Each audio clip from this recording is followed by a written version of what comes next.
ನಮಸ್ಕಾರ ಸ್ನೇಹಿತರೆ, ಇದೀಗ ತಾನೇ ಬಂದಿರುವ ಮುಖ್ಯವಾದ ಮಾಹಿತಿಗಳು. ಗೃಹಲಕ್ಷ್ಮಿಯರ ಬ್ಯಾಂಕ್ ಖಾತೆಗೆ ಹಣ ಜಮಾ ಆಗುವುದು ಶುರುವಾಗಿದೆ. ವೇದಿಕೆ ಮೇಲೆ ಡಿಕೆ ಶಿವಕುಮಾರ್ ಅವರ ಹೇಳಿಕೆ, ಗೃಹಲಕ್ಷ್ಮಿ ಯೋಜನೆ ಹಣ ತಲುಪಿದೆ ಎಂದಾಗ ಜನರು ಇಲ್ಲ ಎಂದಿದ್ದಾರೆ. ಸಾಮಾಜಿಕ ಜಾಲತಾಣದಲ್ಲಿ ವಿಡಿಯೋ ಶೇರ್ ಮಾಡಿ ಬಿಜೆಪಿಯವರು ಟೀಕೆ ಮಾಡಿದ್ದಾರೆ. ಮತ್ತೊಂದು ಕಂತು ಬಿಡುಗಡೆ ಮಾಡಲು ಮುಂದಾದ ಸರ್ಕಾರ. ಎಲ್ಲ ಮಾಹಿತಿಗಳನ್ನು ನೋಡೋಣ. ಇನ್ನು ಮುಂದೆ 10 ನಿಮಿಷದಲ್ಲಿ ಫುಡ್ ನಿಮ್ಮ ಮನೆ ಬಾಗಿಲಿಗೆ ಬರೋದಿಲ್ಲ. ಕೇಂದ್ರ ಸರ್ಕಾರದಿಂದ ಮಹತ್ವದ ಕ್ರಮ. ಡೆಲಿವರಿ ಬಾಯ್ಸ್ ಸುರಕ್ಷತೆಗಾಗಿ ಹೊಸ ನಿಯಮ ಜಾರಿಗೆ ಆಗ್ತಾ ಇದೆ. ಇನ್ನು ಮತ್ತೊಂದೆಡೆಯಲ್ಲಿ ವಾಹನ ಚಾಲಕರಿಗೆ ಶಾಕ್ ಕೊಟ್ಟ ಕರ್ನಾಟಕ ಸರ್ಕಾರ.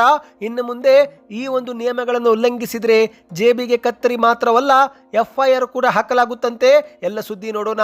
ಇನ್ನು ಗೃಹಲಕ್ಷ್ಮಿಯರಿಗೆ ಮತ್ತೊಂದು ಮುಖ್ಯವಾದ ಮಾಹಿತಿ, ಹಣ ಜಮಾ ಆಗುತ್ತಿಲ್ಲವೆಂದರೆ ಈ ವಿಡಿಯೋ ಪೂರ್ತಿಯಾಗಿ ನೋಡಿ ಸ್ನೇಹಿತರೆ. ಹುಬ್ಬಳ್ಳಿಯಲ್ಲಿ ಬೃಹತ್ ಮಹಿಳಾ ಸಮಾವೇಶಕ್ಕೆ ಬಿಜೆಪಿ ನಿರ್ಧಾರ. ಇದೇ ಮಧ್ಯೆ ಗೃಹಲಕ್ಷ್ಮಿ ಯೋಜನೆಗಳ ಕಂತು ಬಿಡುಗಡೆ. ಎಲ್ಲ ಮಾಹಿತಿಗಳನ್ನು ಡೀಟೇಲ್ ಆಗಿ ನೋಡೋಣ. ಅದಕ್ಕೂ ಮೊದಲು ಸುದ್ದಿ 9 ಯೂಟ್ಯೂಬ್ ಚಾನಲ್ಗೆ ಮೊದಲು ಬಾರಿ ಭೇಟಿ ಕೊಡುತ್ತಿದ್ರೆ ದಯವಿಟ್ಟು ಸಬ್ಸ್ಕ್ರೈಬ್ ಆಗಿ, ಪಕ್ಕದಲ್ಲಿ ಕಾಣಿಸೋ ಗಂಟೆ ಒತ್ತಿ. ಇದರಿಂದ ರಾಜ್ಯದ ಮುಖ್ಯವಾದ ಸುದ್ದಿಗಳು ನಿಮಗೆ ಸಿಗುತ್ತವೆ. ವಿಡಿಯೋಗೆ ಲೈಕ್ ಮಾಡ್ತಾ ವಿಡಿಯೋನ ಪೂರ್ತಿಯಾಗಿ ನೋಡಿ. ಬನ್ನಿ ಸ್ನೇಹಿತರೆ, ಎಲ್ಲ ಮುಖ್ಯವಾದ ಮಾಹಿತಿಗಳನ್ನು ಡೀಟೇಲ್ ಆಗಿ ನೋಡೋಣ. ಈ ಒಂದು ವಿಡಿಯೋ ಶುರು ಮಾಡೋಕ್ಕಿಂತ ಮೊದಲು ನಿಮ್ಮ ಬ್ಯಾಂಕ್ ಖಾತೆಗೆ ಜನವರಿ ತಿಂಗಳಲ್ಲಿ 2,000 ರೂಪಾಯಿ ಜಮಾವಾಯ್ತಾ? ಕಮೆಂಟ್ ಮಾಡಿ. ಹೌದು ಸ್ನೇಹಿತರೆ, ಇನ್ನೂ 1 ವಾರ ಕಳೆದ್ರೆ ಜನವರಿ ತಿಂಗಳು ಕೂಡ ಮುಕ್ತಾಯವಾಗುತ್ತೆ. ಹೌದು, ಲಕ್ಷಾಂತರ ಫಲಾನುಭವಿಗಳಿಗೆ ಸೆಪ್ಟೆಂಬರ್ ತಿಂಗಳಿನಿಂದಲೇ ಹಣ ಜಮೆ ಆಗುತ್ತಿಲ್ಲ. ಹೌದು ಸ್ನೇಹಿತರೆ, ಸರಿಸುಮಾರು 10,000 ರೂಪಾಯಿಗೂ ಅಧಿಕ ಹಣ ಈಗಲೂ ಕೂಡ ಬಾಕಿ ಉಳಿಸಿಕೊಳ್ಳಲಾಗಿದೆ. ಹೌದು, ಸೆಪ್ಟೆಂಬರ್, ಅಕ್ಟೋಬರ್, ನವೆಂಬರ್ ಮತ್ತು ಡಿಸೆಂಬರ್ ತಿಂಗಳಿನ 8,000 ಮತ್ತು 2025ರ ಫೆಬ್ರವರಿ ಮತ್ತು ಮಾರ್ಚ್ ತಿಂಗಳ 4,000, ಒಟ್ಟಾರೆಯಾಗಿ 12,000 ರೂಪಾಯಿ ಬರಬೇಕಾಗಿದೆ. ಇದೀಗ ಸರ್ಕಾರ ಕೆಲ ಜಿಲ್ಲೆಯ ಫಲಾನುಭವಿಗಳಿಗೆ ಸೆಪ್ಟೆಂಬರ್ ತಿಂಗಳ ಕಂತು ಜಮೆ ಮಾಡ್ತಿದೆ. ಹೌದು ಸ್ನೇಹಿತರೆ, ಡಿಸೆಂಬರ್ 16ರಿಂದಲೇ ಹಣಕಾಸು ಇಲಾಖೆಯಿಂದ ಅನುದಾನ ಬಿಡುಗಡೆಯಾಗಿದ್ದು ಈ ಒಂದು ಕಂತುಗಳು ಹಂತ ಹಂತವಾಗಿ ಕೆಲ ಜಿಲ್ಲೆಗಳಿಗೆ ಜಮೆ ಆಗ್ತಾ ಇದೆ. ಈಗಾಗಲೇ ಗದಗ್, ಹಾವೇರಿ, ಬಾಗಲಕೋಟೆ, ಬೆಳಗಾವಿ, ಸಿಂಧನೂರು ಸೇರಿದಂತೆ ಉತ್ತರ ಕರ್ನಾಟಕದ ಕೆಲ ಜಿಲ್ಲೆಗಳಿಗೆ ಜಮೆ ಆಗಿದ್ದು, ಇತ್ತ ಶಿವಮೊಗ್ಗ ಜಿಲ್ಲೆಯ ಕೆಲ ಫಲಾನುಭವಿಗಳಿಗೂ ಕೂಡ ಜಮೆ ಆಗಿದೆ ಎಂದು ಮಾಹಿತಿ ದೃಢಪಟ್ಟಿದೆ. ಅಂದಹಾಗೆ ಸ್ನೇಹಿತರೆ, ಇದೀಗ ಕಾರ್ಯಕ್ರಮವೊಂದರಲ್ಲಿ ಡಿಕೆ ಶಿವಕುಮಾರ್ ಅವರು ಇತ್ತೀಚೆಗೆ ಮಹಿಳೆಯರಿಗೆ ಗೃಹಲಕ್ಷ್ಮಿ ಯೋಜನೆ ಹಣ ಬಂದಿದೆ ಎಂದು ಕೇಳಿದ್ದು, ಆಗ ಮುಂದೆ ಇದ್ದಂತ ಮಹಿಳೆಯರು ಇಲ್ಲ ಇಲ್ಲ ಎಂದು ಕೈ ಮಾಡಿ ತೋರಿಸಿದ್ದಾರೆ. ಸದ್ಯ ಈ ಒಂದು ವಿಚಾರ ಬಿಜೆಪಿಯವರಿಗೆ ಅಸ್ತ್ರವಾಗಿದೆ. ಹೌದು, ಗ್ಯಾರಂಟಿ ಯೋಜನೆಗಳು ನಿಮಗೆ ತಲುಪುತ್ತಿದೆಯಾ ಇಲ್ವಾ ಎಂದು ಡಿಕೆ ಶಿವಕುಮಾರ್ ಅವರು ಜನರನ್ನ ಕೇಳಿದಾಗ ಕೆಲ ಮಹಿಳೆಯರು ಕೈ ತೋರಿಸಿ ಇಲ್ಲ ಇಲ್ಲ ಎಂದಿದ್ದು ಸದ್ಯ ಆ ಒಂದು ವಿಡಿಯೋ ಭಾರಿ ವೈರಲ್ ಆಗ್ತಾ ಇದೆ. ಹೌದು ಸ್ನೇಹಿತರೆ, ಹಣ ಬರ್ತಿದೆ ತಾನೇ ಎಂದು ಜನರನ್ನು ಉದ್ದೇಶಿಸಿ ಡಿಕೆ ಶಿವಕುಮಾರ್ ಅವರು ಪ್ರಶ್ನೆ ಮಾಡಿದ್ದಾರೆ. ಆ ಒಂದು ಮಧ್ಯೆ ಸಭೆಯಲ್ಲಿದ್ದಂಥ ಮಹಿಳೆಯರು ಇಲ್ಲ ಎಂದು ಕೈ ತೋರಿಸಿದ್ದಾರೆ. ಇದೇ ಒಂದು ವಿಚಾರ ಬಿಜೆಪಿ ಕರ್ನಾಟಕ ಟ್ವೀಟ್ ಮಾಡಿದೆ. ನೀವು ಸ್ಕ್ರೀನ್ ಮೇಲೆ ಒಂದು ಟ್ವೀಟ್ ನೋಡ್ತಿರಬಹುದು. ಇದು ಬಿಜೆಪಿ ಕರ್ನಾಟಕ ಮಾಡಿದ ಟ್ವೀಟ್ ಆಗಿದೆ. ಅಂದುಕೊಂಡಿದ್ದು ಒಂದು, ಆಗಿದ್ದು ಇನ್ನೊಂದು. ಗೃಹಲಕ್ಷ್ಮಿ ಹಣ ಬರ್ತಿದೆ ತಾನೇ ಅಂತ ಬಿಲ್ಡಪ್ ತಗೊಂಡು ಕೇಳಿದ ಡಿಕೆ ಶಿವಕುಮಾರ್ ಅವರಿಗೆ ಮಹಿಳೆಯರು ಮುಖದ ಮೇಲೆ ಹೊಡೆದಂತೆ ಇಲ್ಲ ಇಲ್ಲ ಇಲ್ಲ ಅಂದಿದ್ದಾರೆ. ಇದಕ್ಕಿಂತ ದೊಡ್ಡ ಸಾಕ್ಷಿ ಬೇಕೇ ಕಾಂಗ್ರೆಸ್ ಸರ್ಕಾರದ ಆಡಳಿತದ ವೈಫಲ್ಯಕ್ಕೆ ಎಂದು ಬಿಜೆಪಿ ಟ್ವೀಟ್ ಮಾಡಿದೆ. ಜನರೇ ಬುದ್ಧಿ ಕಲಿಸುತ್ತಿದ್ದಾರೆ, ಇನ್ನಾದರೂ ಎಚ್ಚೆತ್ತುಕೊಳ್ಳಿ ಎಂದು ಟ್ವೀಟ್ನಲ್ಲಿ ಬರೆಯಲಾಗಿದೆ. ನಿಮ್ಮ ಬ್ಯಾಂಕ್ ಖಾತೆಗೂ ಕೂಡ ಗೃಹಲಕ್ಷ್ಮಿ ಯೋಜನೆ ಹಣ ಜಮೆ ಆಗುತ್ತಿಲ್ಲವೆಂದರೆ ಈ ಒಂದು ಮಾಹಿತಿ ಪೂರ್ತಿಯಾಗಿ ನೋಡಿ ಸ್ನೇಹಿತರೆ. ಗೃಹಲಕ್ಷ್ಮಿ ಯೋಜನೆ ಕುರಿತಂತೆ ಮತ್ತಷ್ಟು ಮಾಹಿತಿ ಬಂದಿದೆ. ಇನ್ನು ಅದಕ್ಕೂ ಮೊದಲು ಮತ್ತೊಂದು ಮಾಹಿತಿಗೆ ಹೋಗೋಣ.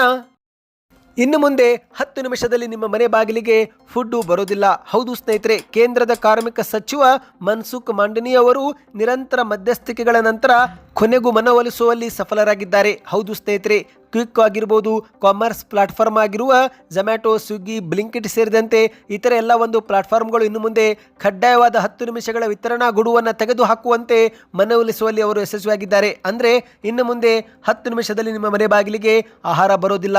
ಹೌದು ಸ್ನೇಹಿತರೆ, ಆಹಾರವನ್ನು ಗ್ರಾಹಕರಿಗೆ ತಲುಪಿಸುವ ಸಮಯ ಕುರಿತಂತೆ ಕಳವಳ ವ್ಯಕ್ತಪಡಿಸಿದಂತೆ ಇವರು ಬ್ಲಿಂಕಿಟ್, ಜಿಪ್ಟೊ, ಝೊಮ್ಯಾಟೊ, ಸ್ವಿಗ್ಗಿ ಸೇರಿದಂತೆ ಪ್ರಮುಖ ವೇದಿಕೆಗಳೊಂದಿಗೆ ಸಭೆ ಮಾಡಲಾಗಿದ್ದು, ಸಭೆಯಲ್ಲಿ ಇವರು 10 ನಿಮಿಷಗಳ ವಿತರಣಾ ಭರವಸೆಯನ್ನು ತೆಗೆದುಹಾಕುವಂತೆ ಅವರಿಗೆ ಹೇಳಿದ್ದಾರೆ. ಹೌದು ಸ್ನೇಹಿತರೆ, ಮನೆಯಲ್ಲಿ ಕುಳಿತು ನಮಗೆ 10 ನಿಮಿಷದಲ್ಲಿ ಆರ್ಡರ್ ಸಿಗುತ್ತೆ ಎಂಬ ಒಂದು ಆತುರ, ಖುಷಿ ಇರುತ್ತೆ. ಆದರೆ ಮತ್ತೊಂದೆಡೆಯಲ್ಲಿ ಅದನ್ನು ಹೊತ್ತು ಬರುವಂತ ಡೆಲಿವರಿ ಪಾರ್ಟ್ನರ್ಗೆ ಅದು ಬದುಕಿನ ಪ್ರಶ್ನೆ ಆಗಿರುತ್ತೆ. ಅದಕ್ಕಾಗಿಯೇ ಕೇಂದ್ರದ ಸರ್ಕಾರ ಡೆಲಿವರಿ ಬಾಯ್ ಸುರಕ್ಷತೆಗಾಗಿ ಈ ಒಂದು ನಿರ್ಧಾರಕ್ಕೆ ಬಂದಿದೆ.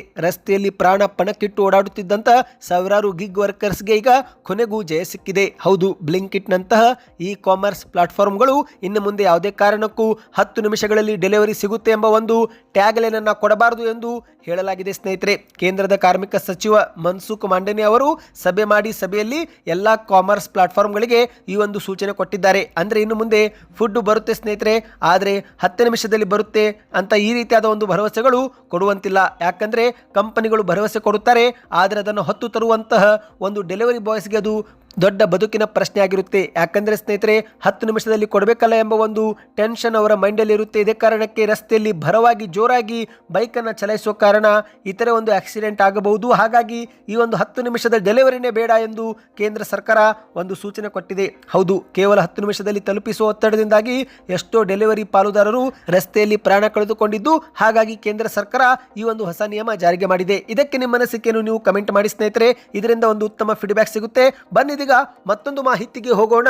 ಸಂಚಾರ ನಿಯಮ ಉಲ್ಲಂಘನೆ ಮಾಡಿದರೆ ಇನ್ನು ಮುಂದೆ ದಂಡ ಮಾತ್ರ ಬೀಳೋದಿಲ್ಲ, FIR ಕೂಡ ದಾಖಲಾಗುತ್ತಂತೆ. ಹೌದು ಸ್ನೇಹಿತರೆ, ಸಂಚಾರ ನಿಯಮಗಳನ್ನು ಗಾಳಿಗೆ ತೂರುವ ವಾಹನ ಸವಾರರಿಗೆ ಸರ್ಕಾರ ಶಾಕ್ ಕೊಟ್ಟಿದೆ. ಹೌದು, ಇನ್ನು ಮುಂದೆ ಮೊಂಡುತನ ಪ್ರದರ್ಶಿಸಿದರೆ ನಿಮಗೆ ದೊಡ್ಡ ಸಂಕಷ್ಟ ಶುರುವಾಗುತ್ತೆ. ಹೌದು ಸ್ನೇಹಿತರೆ, ಸಂಚಾರ ನಿಯಮ ಪಾಲನೆ ಮಾಡದಿದ್ದರೆ ದಂಡವಷ್ಟೇ ಅಲ್ಲ, ಕೇಸ್ ಕೂಡ ದಾಖಲಾಗುತ್ತಂತೆ. ಹೌದು, ಇನ್ನು ಮುಂದೆ ನಿಯಮ ಉಲ್ಲಂಘಿಸುವವರ ವಿರುದ್ಧ FIR ದಾಖಲಿಸಲು ಬೆಂಗಳೂರು ಪೊಲೀಸರು ಮುಂದಾಗಿದ್ದಾರೆ. ಹೌದು, ಮೊದಲ ಹಂತದಲ್ಲಿ ರಾಜಧಾನಿ ಬೆಂಗಳೂರಲ್ಲಿ ಈ ಒಂದು ನಿಯಮ ಜಾರಿಗೆ ಬರ್ತಾ ಇದೆ. ಸಂಚಾರ ಸಿಗ್ನಲ್ ದಾಟುವುದು, ಏಕಮುಖ ಸಂಚಾರಕ್ಕೆ ಅಡ್ಡಿಪಡಿಸಿ ಹೋಗುವುದು, ಸುಗಮ ಸಂಚಾರಕ್ಕೆ ಅಡ್ಡಿಯಾಗುವಂತೆ ವಾಹನ ಎಲ್ಲಿ ಬೇಕಾದರಲ್ಲಿ ನಿಲುಗಡೆ ಮಾಡಿದರೆ ಅಂತಹ ಸಮಯದಲ್ಲಿ ಪೊಲೀಸರನ್ನು ಮುಂದೆ FIR ದಾಖಲಿಸುತ್ತಾರೆ ಎಂದು ಹೇಳಲಾಗುತ್ತಿದೆ. ಹೌದು ಸ್ನೇಹಿತರೆ, ಬೆಂಗಳೂರಿನ ಉಪ ಪೊಲೀಸ್ ಆಯುಕ್ತರಾಗಿರುವ ಅನೂಪ್ ಶೆಟ್ಟಿ ಎನ್ನುವರು ಮಾಧ್ಯಮಗಳ ಮುಂದೆ ತಿಳಿಸಿದ್ದಾರೆ. ಹೌದು, ಪೊಲೀಸರ ಬಳಿರುವ ಅಂಕಿಅಂಶಗಳ ಪ್ರಕಾರ 2025 ಜನವರಿಯಿಂದ ನವೆಂಬರ್ವರೆಗೆ ಕೇವಲ ಬೆಂಗಳೂರು ಒಂದರಲ್ಲೇ 6,62,447 ಸಿಗ್ನಲ್ ಜಂಪಿಂಗ್ ಪ್ರಕರಣ ವರದಿಯಾಗಿದೆ. ಅಂದ್ರೆ ರೆಡ್ ಸಿಗ್ನಲ್ ಬಿದ್ದಿದ್ರು ಸಹ ಅದನ್ನು ನೋಡದೆ ಹಾಗೇನೆ ಹೋಗಿದ್ದಾರೆ. ಇನ್ನು ಅದೇ ರೀತಿ 3,02,960 ನೋ ಎಂಟ್ರಿ ಉಲ್ಲಂಘನೆ ಆಗಿದೆ. ಅಂದ್ರೆ ಒನ್ ವೇನಲ್ಲಿ ಬೈಕ್ ಅಥವಾ ಕಾರ್ ತೆಗೆದುಕೊಂಡು ಹೋಗಿದ್ದಾರೆ ಸ್ನೇಹಿತರೆ. ಈ ರೀತಿ ಮಾಡಿದ್ದರಿಂದಲೇ ಟ್ರಾಫಿಕ್ ಸಮಸ್ಯೆ ಹೆಚ್ಚಾಗಿದ್ದು, ಹಾಗಾಗಿ ಇನ್ನು ಮುಂದೆ ದಂಡ ಮಾತ್ರವಲ್ಲ, ಸೆಕ್ಷನ್ 285 ಅಡಿಯಲ್ಲಿ ಒಂದು FIR ಕೂಡ ದಾಖಲು ಮಾಡ್ತಾರಂತೆ. ಹೌದು, BNS ಸೆಕ್ಷನ್ 285 ಮಾರ್ಗದಲ್ಲಿ ಅಪಾಯ ಅಥವಾ ಅಡ್ಡಿ ಉಂಟು ಮಾಡುವ ಅಡಿಯಲ್ಲಿ ನಿಯಮ ಉಲ್ಲಂಘಿಸಿದ್ದಾರೆ ಎಂದು ಪ್ರಕರಣ ದಾಖಲು ಮಾಡುತ್ತಾರಂತೆ ಸ್ನೇಹಿತರೆ. ಇನ್ನು ಅದೇ ರೀತಿ ಸಿಗ್ನಲ್ ಜಂಪಿಂಗ್ ಮಾಡಿದ್ದರಿಂದ ಹಲವು ಅಪಘಾತಗಳು ಸಂಭವಿಸಿದ್ದು, ಹಾಗಾಗಿ ಇನ್ನು ಮುಂದೆ ಇಂತಹ ಸಂದರ್ಭದಲ್ಲಿ BNS ಸೆಕ್ಷನ್ 281 ಅಂದರೆ ಸಾರ್ವಜನಿಕ ಮಾರ್ಗದಲ್ಲಿ ಅಜಾಗರೂಕ ಹಾಗೂ ನಿರ್ಲಕ್ಷ್ಯ ಚಾಲನೆ ಅಡಿಯಲ್ಲಿ ಕೇಸನ್ನ ದಾಖಲು ಮಾಡುತ್ತಾರಂತೆ. ಈ ಒಂದು ಹಿಂದೆಯೂ ಕೂಡ ಹಲವು ಬಾರಿ ಈ ಒಂದು ನಿಯಮ ಉಲ್ಲಂಘಿಸಿ ನಂತರ ಪೊಲೀಸರ ಕೈಗೆ ಸಿಕ್ಕಾಕಿಕೊಂಡಾಗ ದಂಡವನ್ನ ಕಟ್ಟಿದ್ದು, ಆದರೂ ಕೂಡ ಮತ್ತೆ ಅದೇ ತಪ್ಪು ಮಾಡುತ್ತಿದ್ದಾರಂತೆ. ಹಾಗಾಗಿ ಇನ್ನು ಮುಂದೆ FIR ದಾಖಲು ಮಾಡುವುದರ ಜೊತೆಗೆ ವಾಹನವನ್ನು ಕೂಡ ವಶಪಡಿಸಿಕೊಳ್ಳಲಾಗುತ್ತೆ. ನಂತರ ದಂಡ ಪಾವತಿಸಲು ನ್ಯಾಯಾಲಯವನ್ನು ಸಂಪರ್ಕಿಸಬೇಕು. ಇದು ದೀರ್ಘ ಪ್ರಕ್ರಿಯೆ ಆಗಿರುವ ಕಾರಣ ಇನ್ನು ಮುಂದೆ ನಿಯಮ ಉಲ್ಲಂಘನೆ ಕಡಿಮೆ ಆಗಬಹುದು ಎಂದು ಉಪ ಪೊಲೀಸ್ ಆಯುಕ್ತರಾಗಿರುವ ಅನೂಪ್ ಶೆಟ್ಟಿ ಎನ್ನುವರು ಮಾಧ್ಯಮಗಳ ಮುಂದೆ ಹೇಳಿದ್ದಾರೆ ಸ್ನೇಹಿತರೆ. ಬನ್ನಿದೀಗ ಕೊನೆಯ ಮಾಹಿತಿಗೆ ಹೋಗೋಣ.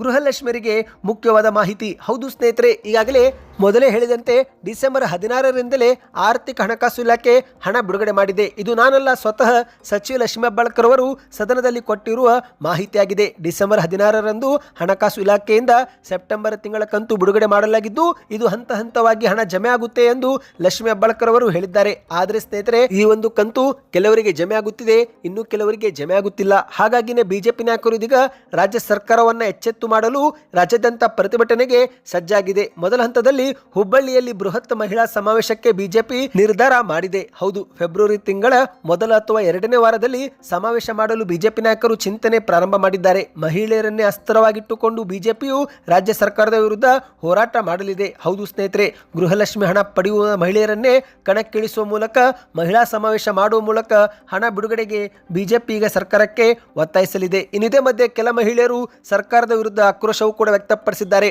ಹೌದು, 3 ತಿಂಗಳಿನಿಂದ ನಮಗೆ ಹಣ ಬಂದಿಲ್ಲ, ಇದನ್ನು ನಂಬಿಕೊಂಡು ನಾವು ಜೀವನ ಸಾಗಿಸುತ್ತಿದ್ದೆವು, ಈಗ ಏಕಾಏಕಿ ಹಣ ಬಂದಾಗಿದೆ, ನಾವು ಎಲ್ಲಿಗೆ ಹೋಗಬೇಕು ಎಂದು ಮಹಿಳೆಯರು ಆಕ್ರೋಶ ವ್ಯಕ್ತಪಡಿಸಿದ್ದಾರೆ. ಇನ್ನು ಇದೇ ನಡುವೆ ಮತ್ತೊಬ್ಬ ಮಹಿಳೆಯು, ನಮಗೆ 4 ತಿಂಗಳಿನಿಂದ ಹಣ ಬಂದಿಲ್ಲ, ಹಣ ಬಾರದೆ ಸಾಕಷ್ಟು ತೊಂದರೆಯಾಗಿದೆ, ಇಷ್ಟು ದಿನ ಗ್ಯಾರಂಟಿ ಯೋಜನೆಯ ಗೃಹಲಕ್ಷ್ಮಿ ಯೋಜನೆಯಿಂದ ದಿನನಿತ್ಯದ ಎಲ್ಲ ವಸ್ತುಗಳು ನಾವು ಖರೀದಿ ಮಾಡುತ್ತಿದ್ದೆವು, ಆದರೆ ಇದೀಗ ಬೆಲೆಯೂ ಕೂಡ ಏರಿಕೆಯಾಗಿದೆ, ಹಣವು ಕೂಡ ಜಮೆ ಆಗುತ್ತಿಲ್ಲ ಎಂದು ಫಲಾನುಭವಿಯೊಬ್ಬರು ತಿಳಿಸಿದ್ದಾರೆ ಸ್ನೇಹಿತರೆ. ಹಾಗಾಗಿ ಸ್ನೇಹಿತರೆ, ನಿಮ್ಮ ಬ್ಯಾಂಕ್ ಖಾತೆಗೂ ಕೂಡ ಹಣ ಜಮೆ ಆಗುತ್ತಿಲ್ಲವೆಂದರೆ ನಿಮ್ಮ ಅನಿಸಿಕೆಗಳನ್ನು ನೀವು ಕಮೆಂಟ್ ಮಾಡಿ. ಸದ್ಯಕ್ಕಿಷ್ಟೇ ಇತ್ತು. ಈ ಎಲ್ಲ ಮಾಹಿತಿ ಇಷ್ಟವಾಗಿದ್ದರೆ ವಿಡಿಯೋಗೆ ಲೈಕ್ ಮಾಡ್ತಾ ಚಾನಲ್ಗೆ ಸಬ್ಸ್ಕ್ರೈಬ್ ಆಗಿ ಮತ್ತು ವಿಡಿಯೋ ಶೇರ್ ಮಾಡಿ.